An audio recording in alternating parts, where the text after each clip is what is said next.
Welcome to Quit Bleeping Around, a podcast dedicated to helping you achieve more in life. Here's your host, Christina Eanes. Hey, superachievers. In this episode, I'm interviewing Lynda-Ross Vega. Lynda-Ross is an accomplished business executive and management consultant with 25 years of Fortune 500 senior management experience and 20 years of experience as a business owner and entrepreneur focusing on human and technical systems. Welcome, Lynda-Ross. Thank you for joining us today. Well, thanks for having me. This is fun. Well, I am excited. I love anything perception, emotional intelligence stuff. And this is a different take on perception, which I love. But before we jump into that, can you share a little bit about your background with our listeners? Sure. I think I've always been fascinated with what makes people tick. It started at a very young age.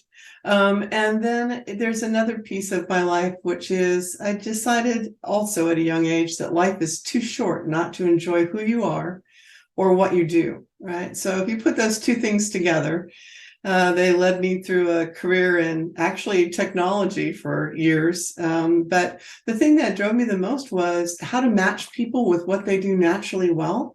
Because if people are doing something they do well, they enjoy it.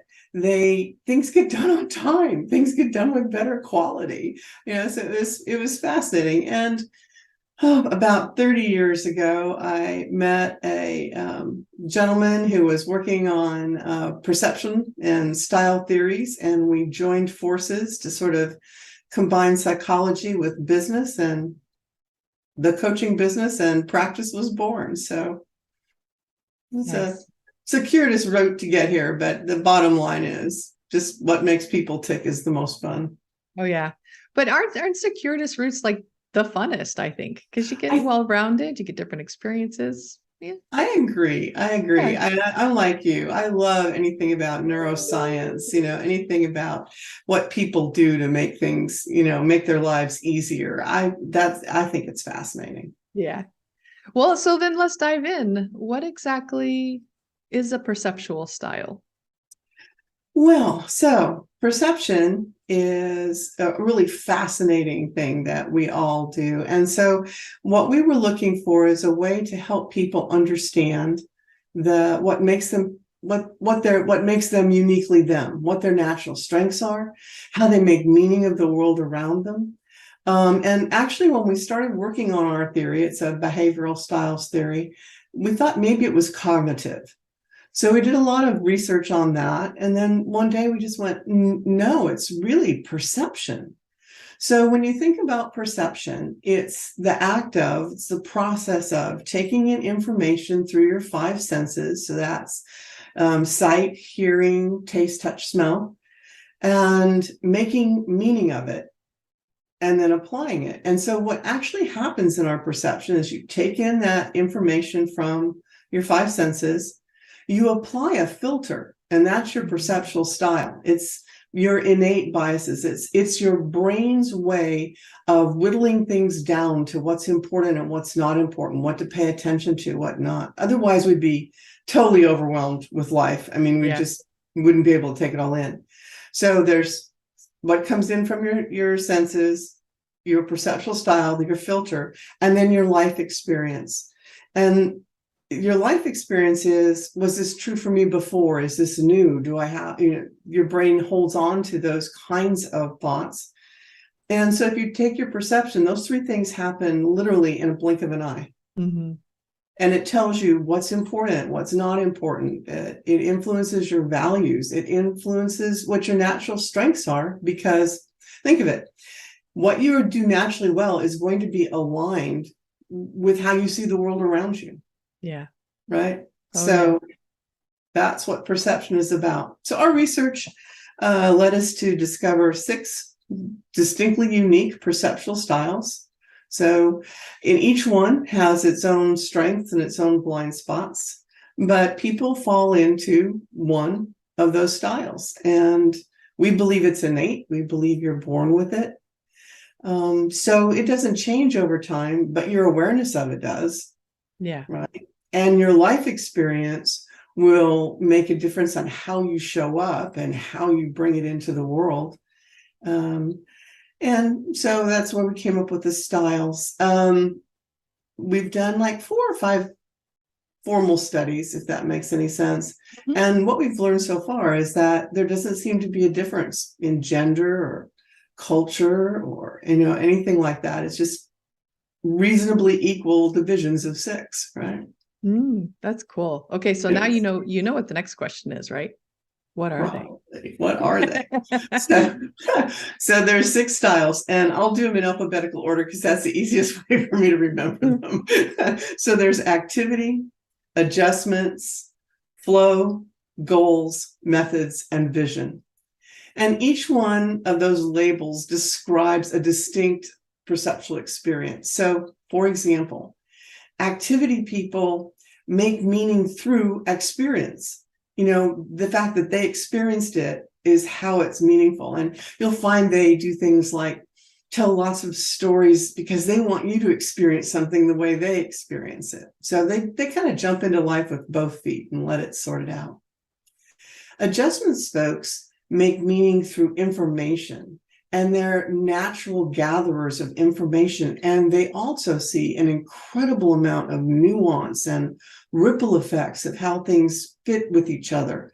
And so they make meaning by gathering the information that makes sense and is rational, objective, sort of see things in a calm manner. Not that they're always calm, but that's the approach. Flow people experience the world as a smoothly running, I know it's a joke sometimes in our turbulent times, but connection of things where things relate on each other and depend on each other, that the world works in a manner that supports human beings and human beings support each other. And yes, there are major mess ups that happen, but in the end, it all flows together. They're very people oriented and can be just naturally empathic. Let's see, goals. Goals, you would guess by the name, these are the folks that see life as a challenge, which is not a bad thing. It's problems to be found and issues to be solved and solutions to be made and things to get done. And they are really, really active in getting things done and measuring and moving forward and seeing things that just take the clutter out of the way and focus on the important. And our methods folks are really into data and process. And they make meaning through data and facts and process. I always think of that old, was it Dragnet? Sergeant Friday? Just the facts, man, just the facts, right? Yep. Because they know the facts speak for themselves, right? And it gives you a rational answer.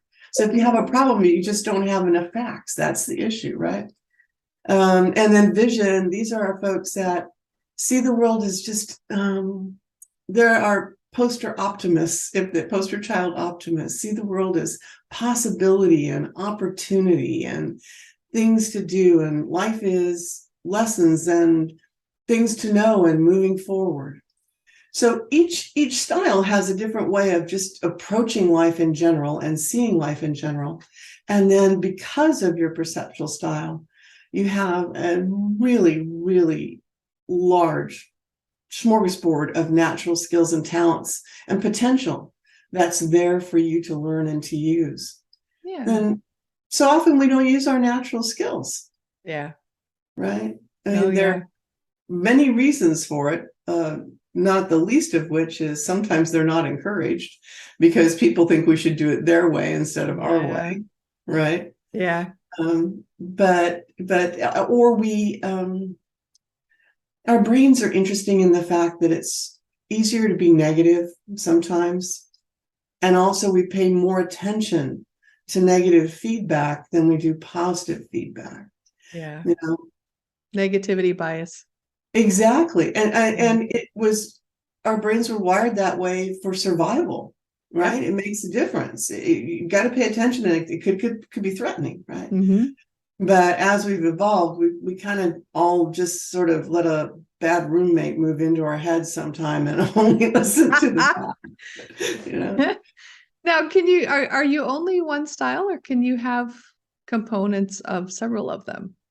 You're only one style, but you can appreciate from others. So we depict the styles in a circle, like each style was 1/6 of that circle.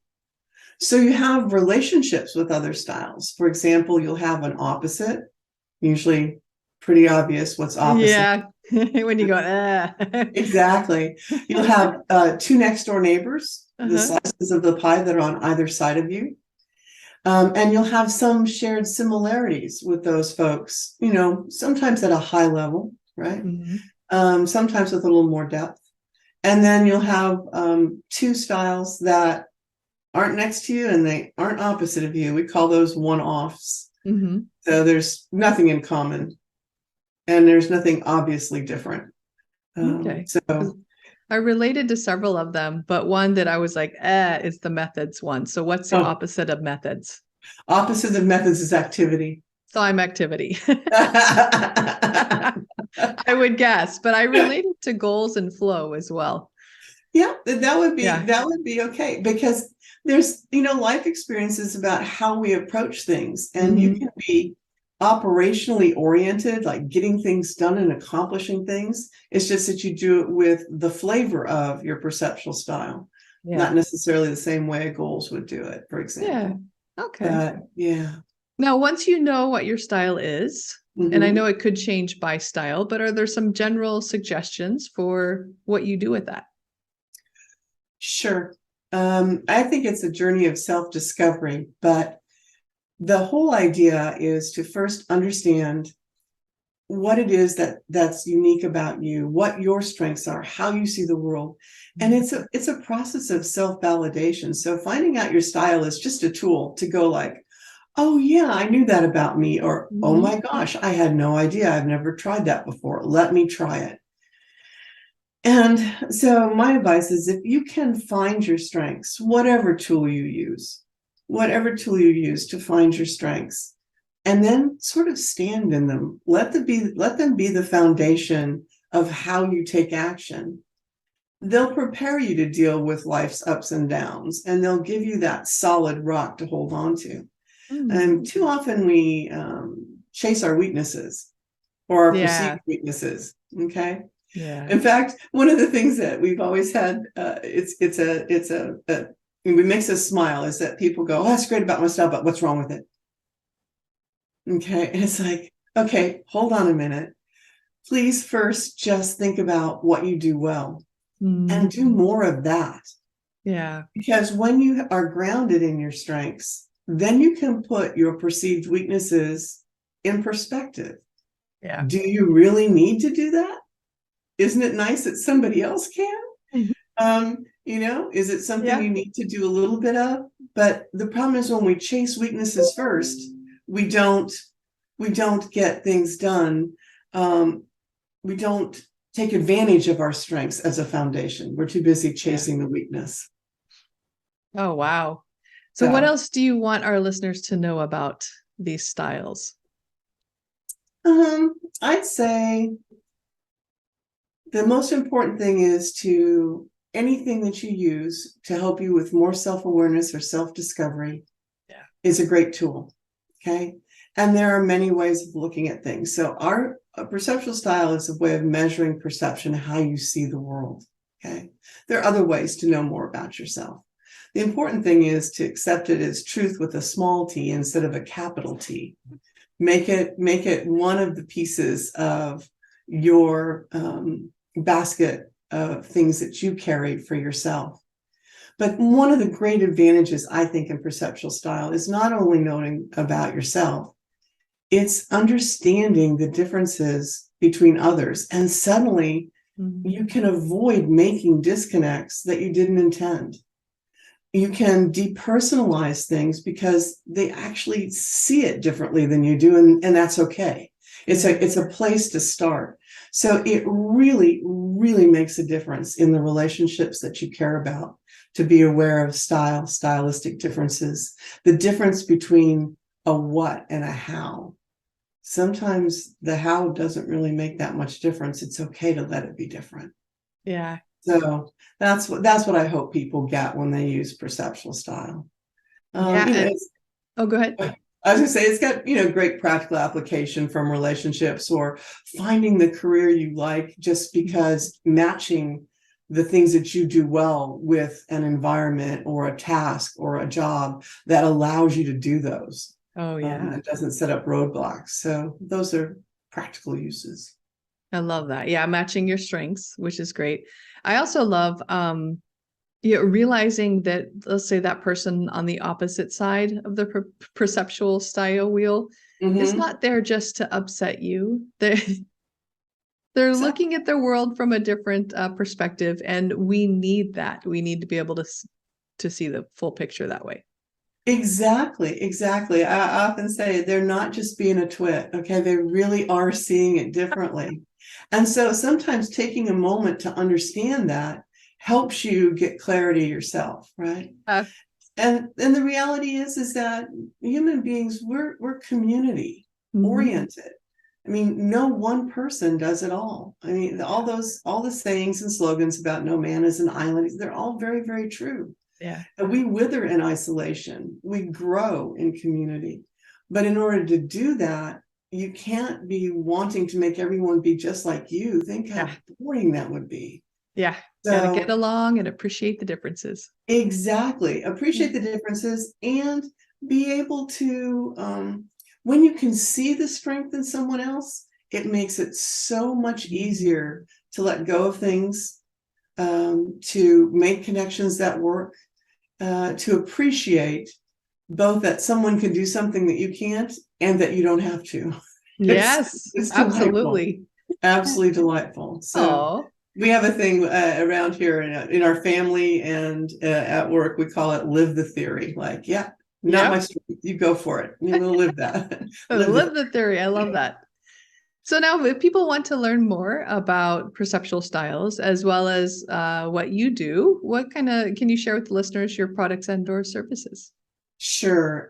There's a book called Unlock the Power of Your Perception. It's available on Amazon. So that'll give you a great introduction into perceptual styles and what they mean and how to apply it and a little bit about the theory. We also run a coaching and training workshop site. It's called yourtalentadvantage.com. And you can find us there. And, always just reach out. Email, everything's fine. So excellent. We'll make sure that gets into the episode description. All right. Thanks. Okay, we're there. Your final piece of advice for our listeners. I would say take a moment to think of what, to really pay attention to what you do well. And I think the easiest way to do that is you don't have to go take an assessment. Ask 2 or 3 people that you trust to tell you 2 or 3 things about you that they admire or that they think you do really well. Okay. And what will happen is you might smile on the inside because you already know it, or you might be a little surprised by what they say. But take that information, own the compliment, and then sort of broaden your awareness to watch for when you do those things. What are the circumstances? Can you do it more often? Because the thing that's fascinating about natural strengths is that the more you use them, the more they grow, the more depth, the more expertise, the more fun, the more value, the more joy. As opposed to acquired strengths, those things that you run around trying to master, which take a lot of work. Doesn't mean you can't do a great job. I'm not here to tell you can't do something. You can indeed do anything you want to do. It's just, are you sure you want to? And at what price? So cultivating your natural strengths, the most important thing to remember is that with a natural strength, the joy is in the doing. With an acquired strength, the joy is when you're done. I love that. Oh, thank you so much for joining us today. You're welcome. Thanks for having me. I really enjoyed it. If you'd like to learn more about Lynda-Ross, visit her website at yourtalentadvantage.com. Interested in expanding your employee development program? Visit ChristinaEanes.com to look at the many workshops Christina has available for you.